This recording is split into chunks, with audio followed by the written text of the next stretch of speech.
Hey YouTube, I'm Kiera Alexis and I'm back with another video. In today's video, I'm going to do a little bit of a girl chat or just a chat in general, just talking about life and for y'all to get to know me and to just come on here and give you all advice. Okay, because I feel like giving advice is great for your mental and just to bring something positive to the community. So what I want to talk about is friends, fake friends. What are they? How to identify them? How many friends you should have? How many friends I have? And how is friends good for you? How are they not good for you? And things like that. So without further ado, we just gonna jump right into this video. Okay, so first things first, I just want to point out to you guys, I don't have friends at all. I maybe have I don't have friends at all, to be honest. Like, I really wouldn't consider anybody my friend. And I have a lot of reasons why I don't have friends. And I'll touch bases into that in a second. But overall, I feel like a friend should be someone who you can relate to, someone you can share experiences in life with and just get to know them more, and you guys have a close bond, you share love, you see them as family. Okay, and for me, I feel as though I never really had a lot of friends, just because a lot of people have shown their true colors over time, and a lot of people are really not your friends. Y'all have to be true to yourself and for your mental state to realize that some people are really not your friends, regardless how long you've been friends with them. No matter how much you feel like y'all click together or y'all got this strong bond, some people are really not your friends. And the longer you hang on to these friends, they will show their true colors and they will pull you back. So a couple of examples I want to tell you guys how to know if they're not your friend. The first thing I want to point out, you will know somebody is not your friend if they always kind of insult you. If your friend insults you and they try to do it on like a slick way, like they try to be nice about it or they try to be joking about it or whatever, they're not your friend. A prime example, let's say you go out with your friend, you wear some shoes that are kind of busted up or whatever, and it doesn't really matter to you. You feel like, oh, I'm just hanging out with my friend or whatever. And you hang out with your friend and your friend points it out to you saying, girl, if your friend points it out to you saying, you need to take them shoes off, or them shoes not it, or they make a joke about it, or just be real, they're not your friend.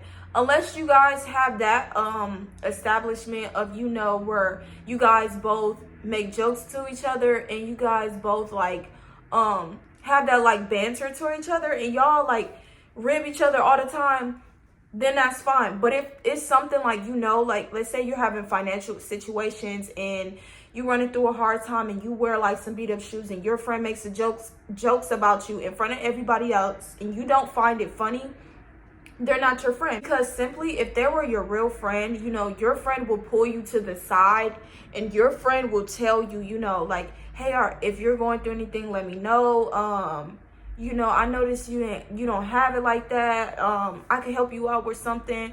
Your friend, a real friend, wouldn't even address it like that. So that would be a prime example of somebody not being your friend. Be mindful of the friends that always, like I said, be mindful of the friends that likes to make jokes and insult you. Be mindful of those friends because there's always some truth behind a joke. Like, whatever anybody says, there's some truth behind every joke. Be mindful of the friends that always want to know all of your business, okay? Because friends that wants to know all of your friends should not know everything you do. They shouldn't need to know when you took a shower. They should need to know when you slept with your boyfriend or when you slept with your girlfriend. They should know when you got your period or all of that stuff. Those are personal things, and if your friend is constantly wanting to know everything, every little specific detail, where you at, where you going, all of that, those are overbearing friends, and those are friends who you need to stay away from, because friends like that, they like to have you as their only friend, okay? They don't want to have no other friends like you, or they might be the friend who wants to know everything about you so they can like try to be like you or anything like that. Speaking on that, friends that want to dress like you, want to copy you, friends that want to be a carbon copy of you, those are not your friends. Like, let me just be real. Those are not your friends. Especially, like, prime example, you have a friend and they want to, I had this happen to me before, actually. A friend wants to match you, okay? They want to have like a little matching outfit. For one, it depends on your age. If you're a younger crowd and you have friends that want to match you or whatever, I don't see no harm in that. If you're in your 20s and up and your friend wants to match you, it might be a little bit weird, but also you have to check the context clues. Why do they want to match you? What are they matching you for? All of those types of things, you have to be mindful of that. So, prime example, if you have a friend who wants to match you all the time, or they start stealing your ideas, they start stealing like your style. Like, you have this cute shirt and you say, oh, I'm about to get that shirt. Next thing you know, they got the shirt on that you just said you were going to get. Or if you say, I want to get a ginger hairstyle, I was thinking about, hey girl, I was thinking about getting a ginger color hairstyle. Next thing you know, next week they got a ginger hairstyle. Those people are in secret competition of you, or those people look up to you or want to be like you. They want to steal your identity. And at some point that takes away from your energy. Like, you know, you have to guard your energy. You cannot let these people come into your life and take and suck in everything, every identity of you. You know, you have to protect that. So I would say be mindful of those friends as well, because a lot of times those friends, they want to either be like you, they want to either be you, they're jealous of you, or they want to have what you have. Sometimes, don't get me wrong, sometimes there are just friends out there who just like to match just cause. And for that, you know, there's nothing wrong with that. But like I said, you also have to look at the context clues. Like, what are you matching for and all of that stuff. So just be mindful of that. I've also had friends that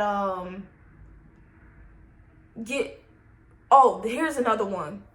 They are not as hyped up for your successes as you thought they would be. Now, let me get into detail on that, because, you know, a lot of times we want a reaction from our friends that we expect them to have, but they have a lot going on in their life, so you might not get the reaction you want out of them. But a prime example, let's say you just started a new job, or you just got a new car, and you tell your friend, hey, I just got a new car, or I just started a new job. And they're like, oh, okay, that's good, or whatever. Or they don't respond, or they don't hype you up, or they give you like this negative energy. You have to be mindful of them as well, because a lot of times people want you to stay down where they are, because that's the only way you can relate. If you guys are both poor, then you guys have something in common. You guys have something to both like talk and discuss amongst each other. But once you start elevating and you start realizing there's nothing in common you guys have, they do not like that. Okay, some people basically, they want you to stay down with them because either A, they're miserable, two, you know, they want to be in a better predicament, so they feel as though, why are you getting these things and they're not. So like, those are a couple of factors as to why, like, you know, you need to look out for those friends who basically, you know, they're not happy on your successes in life, or they try to beat you to it or something like that. Those are not your friends, or those are people you have to look out for, because like they say, keep your friends close and your enemies closer. People you might think are your friends are actually your enemies, but they want to keep you close so that they can see all your successes. They can watch all of your moves and make sure that they are beating you to success, or make sure that they are beating you to things, or that you're not achieving in life. They want you to keep you at a low point because they are insecure about themselves. They are unhappy with themselves. And you just have to be mindful of those friends. Also be mindful of those friends. Be mindful of the friends who wants you to be miserable just like them. So if they're having a bad day, they want you to have a bad day. If they're having problems with their relationship, they want to try to find things about your relationship to try to make you feel insecure about your relationship with your partner. Prime example, if they're having issues with their boyfriend or girlfriend, and you might bring something up to them and they might say, oh, well, I wouldn't trust you if I was him because he might be out here cheating. Or they have like a negative connotation to things in your like love life. Be mindful of that. You might have to step away from that friend for a while until you know they are their energy is more positive, or they're in a better aspect in life. But sometimes, you know, friends, they are not all what it seems to be. Like, a friend is supposed to be there to uplift you, to, you know, love you and to support you in life. And that's it. And to make life a little bit more fun, to help with the loneliness and to help with the, you know, just the companionship and stuff like that. Friends that don't invite you to things and they say, oh, well, you could have came. If you were never invited, then you should never go. Unless they forgot. Sometimes friends can forget. Sometimes friends can forget to invite you, but you have to learn how to let those things go. But if you see your friends out with a whole bunch of friends, and I have friends who done this, I will ask them, hey, you want to hang out today? And they'll say, I'm sorry, I'm with my child, or I'm sorry, I gotta work. Next thing you know, they out at the club with their other friends, or they out partying with somebody else. And you just like, wait, hold on. I thought you were busy. Like, why wasn't I invited for one? And why do you just have to be mindful of those friends? And it's like, yeah, how come I wasn't invited? And they'll have an excuse, of course, but yeah, you have to just be mindful of the friends. Keep your friends list short. It's okay to feel like, you know, you want to have a lot of people to associate in life, but all of those people aren't your true friends. You can call them associates, you can call them co-workers, or you can call them my hairstylist or my realtor or whatever. They do not have to be your friends. Everybody is not your friends. You should only have, I literally have no friends. If I'm being honest with you, I really don't have any friends. I have maybe one or two people that I associate with here and there, but that's it. And that's because I just had a lot of like trauma with my friendships and stuff. I have friends who talk to, you know, people that I've talked to at the same, like, after I just told them that I was talking to them, they went ahead behind my back and tried to talk to the same guy and was talking to the same guy in front of my face and act like everything was cool. I had a lot of weird friends. I'm gonna just put it out there. I had friends who, all types of stuff, who would want to hang out with their other friends, who wouldn't want to hang out with me because I was doing successful in life and they weren't. So they just kind of like stopped talking to me because of that. And yeah, that's a lot. It's like a lot. So you guys should just be mindful of the friends that you have. And I'm okay with being alone for now. Like, don't get me wrong, I do want friends and I do want a part. I'm okay with just keeping to myself because I have to protect my peace. In a sense, I can't always let someone dictate me or let someone like enter my energy and put me down or belittle me or anything like that, because a lot of friends will do that, especially if they're like secretly hating on you or secretly want to be you, or they're battling with their insecurities, they're battling with their things in life, they're not happy, so they generally just make everybody else's life miserable. Those are like a lot of friends you have to be careful for. And be careful for the friends that you find yourself always apologizing to them even when they're in the wrong and they never admit and they never want to apologize.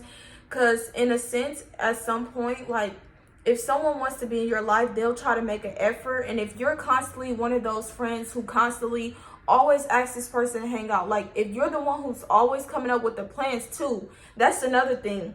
If you're the one who's always coming with the plans, always hitting them up first, always asking them stuff, and or you're always buying them stuff, or you're always hanging out like with them and they never initiate anything, those are not your friends either. sometimes you might have a friend who is a little bit more antisocial, but if they never like hit you up first, or they never check on you,